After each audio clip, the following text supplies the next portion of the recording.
السلام عليكم ورحمة الله وبركاته. ازيك شباب؟ عاملين ايه؟ ان شاء الله تكونوا بخير. النهاردة عايز اديكم نصيحة من رايدر مبتدئ. يعني انا راجل مبتدئ مش خبير، بس في حاجة انا لاحظتها واكتشفتها وابتديت ان انا يعني طبعا اكتسب خبرة من كتر السواقة. انا ما بنزلش من على السكوتر. انا من يوم ما جبت السكوتر وانا حرفيا ركنت العربية تماما. فسامحوني بس لو في بعض الكلمات مش مفهومة، لان الخوذة قافلة على خدودي بطريقة ومخلية خدي داخل تحت اسناني، ففي حروف كده بتعدي مني.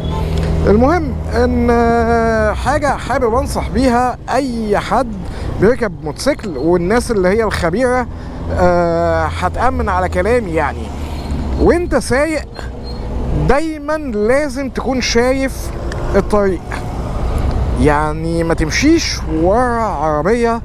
لان انا لاحظت انك انت بتبقى ماشي ورا العربية ممكن تستحمل المطب، تستحمل البلاعة، تستحمل النقرة، ممكن تاخد النقرة في وسطها، هو يكون شايف النقرة وانت مش شايفها. يعني انا زي ما انا ماشي كده انت ما تمشيش كده، ده كده غلط، ده كده غلط.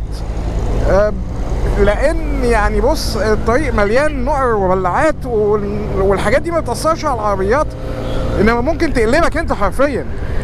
فدايما حاول تكون شايف الطريق، حتى لو الطريق ضيق جدا خلي قدامك كده خط تكون انت شايفه. حتى لو داخل ما بين عربيتين بتعمل اي حاجة لازم تكون شايف قدامك الطريق، عشان ما تتفاجئش ببلاعة، بمطب، بحفرة. يعني ربنا يسترها عليكم كلكم. الحاجات دي بالنسبة للموتوسيكلات والسكوترز خطر جدا. فوانت في الزحمة، حتى لو الدنيا زحمة والعربيات قافلة عليك، او بص الحفرة اكلتها يعني عمال شايفها وعمال احذرك وبتاع واكلتها برضو، معلش. حتى لو الدنيا ضيقة خلي نفسك موصل نفسك في حتة كده انك تبقى شايف فتحة صغيرة كده، شايف منها الطريق، عشان ما تلبسش. يعني البلعات دي خفيفة، ما بتعملش حاجة دي. انما في على البحر حاليا وفي اسكندرية وفي كل يعني جمهورية مصر العربية في بلعات وفي فتحات. يعني دي مؤذية شوية دي، بس تعدي برضو. انما يعني في بلعات، انا اكلت بلاعة في سان ستيفانو والله العظيم جابت لي صداع، اقسم بالله. بعد ما عديت عليها من الخبطة اللي خدتها جابت لي صداع.